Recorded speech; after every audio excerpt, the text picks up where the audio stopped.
Hai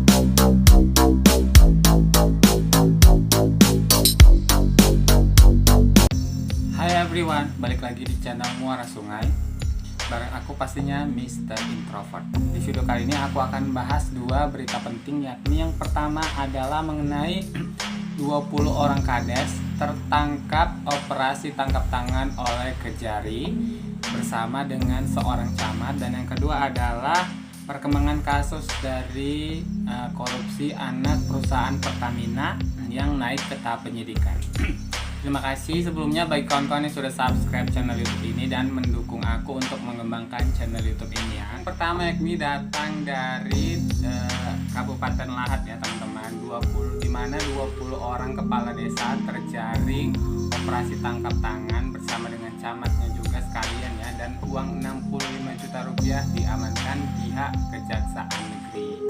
Nah, baru-baru ini sebanyak 20 orang kepala desa, tepatnya pada hari Kamis tanggal 24 Juli 2025 yang lalu, terjaring OTT oleh pihak Kejaksaan Negeri Lahat ya.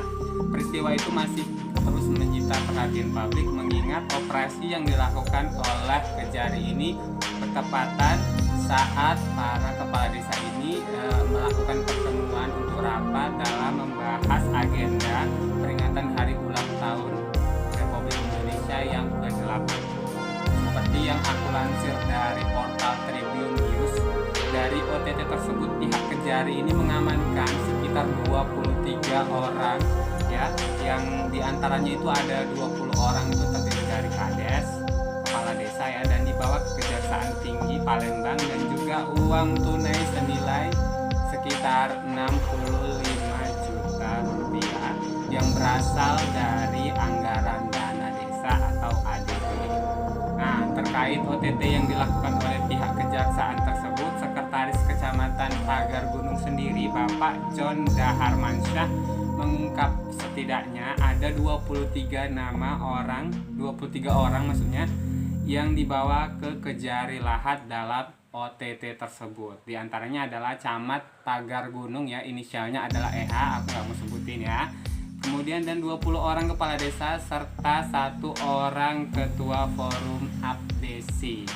Nah, perkembangan terbaru mengenai kasus ini adalah menurut Bapak Adrian Sah selaku Asisten Tindak Pidana Khusus Kejati Sumsel mengungkapkan bahwa masing-masing kepala desa ini katanya diminta menyetor uang sebesar 7 juta rupiah, dan 2 orang kepala desa yang menjabat sebagai Ketua Forum Kades dan Bendahara Forum Kades dengan inisial N dan JS sudah ditetapkan jadi tersangkanya.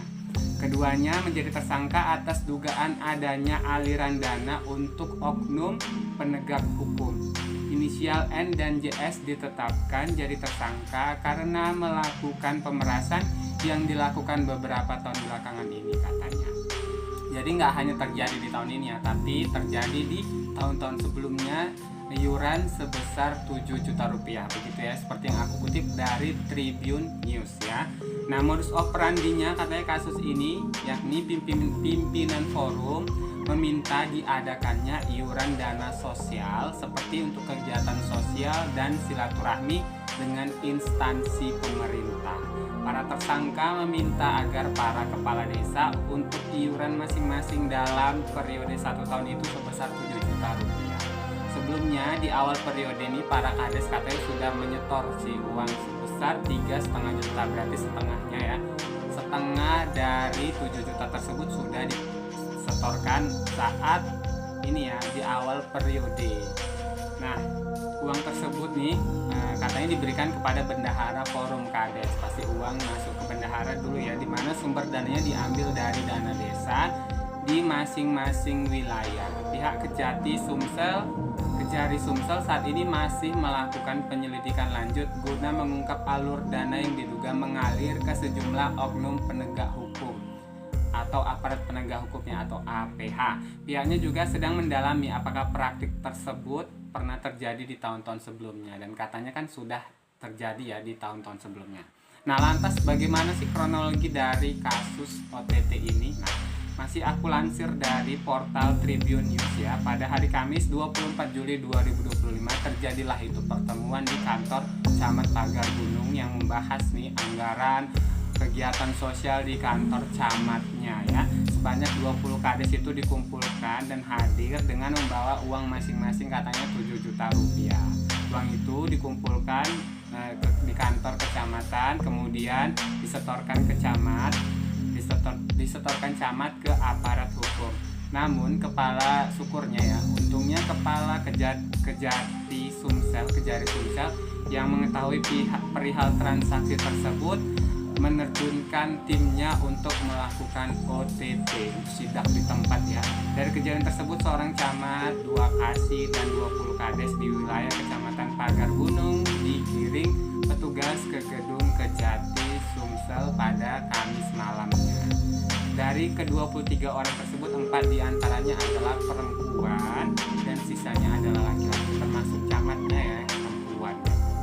Mereka lalu dibawa ke Kejati Sumsel di Palembang dengan menggunakan 3 unit mobil dan tiba di Kejati Sumsel itu sekitar pukul 22:10 waktu Indonesia Barat. Dengan pengawalan ketat, satu persatu kades pun dikirim ke ruang pemeriksaan di lantai atas gedung Kejati Sumsel. Jadi itu tadi berita tentang 20 orang kades yang tersidak di OTT oleh pihak Kejaksaan Negeri Sumatera Selatan. Nah, kita bahas ke berita kedua, yakni perkembangan kasus korupsi anak perusahaan Pertamina yang kini naik ke tahap penyidikan. Nah, juru bicara Komisi Pemberantasan Korupsi Bapak Budi Prasetyo dalam surat keterangan terbaru pada hari Rabu 30 Juli 2025 yang lalu mengungkap bahwa pihak KPK kini telah meningkatkan kasus korupsi di anak PT perusahaan PT Pertamina Persero, PT PPT Energy Trading Singapura ke tahap penyidikan. Budi Prasetyo mengatakan pihaknya bahkan sudah menerbitkan surat perintah penyidikan terbaru. Bapak Budi mengatakan pada Juli 2025 ini KPK menerbitkan sprindik baru terkait dugaan tindak pidana korupsi pengelolaan investasi modal dan pinjaman jangka panjang pada PPT Energy Trading Co. Ltd PT Pertamina Persero tahun 2015 sampai 2022. Nah, seperti yang aku lansir dari Tribun News ya, Pak Budi menyatakan KPK juga telah meminta pelarangan bepergian ke luar negeri terhadap 3 orang tersangka yaitu inisial MH, MZ, dan OA.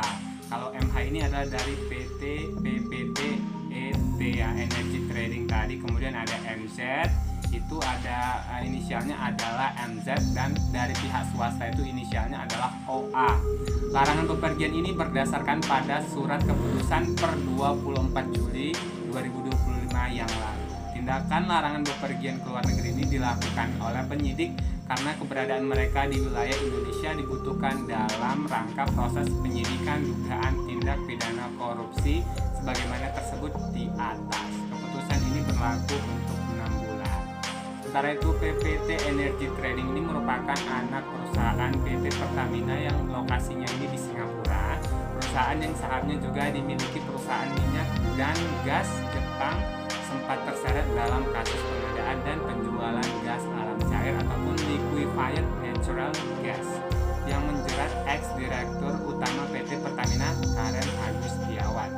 Nah, PPT Energy Trading merupakan perusahaan yang menjual LNG milik PT Pertamina yang tidak terserap pasar dalam negeri.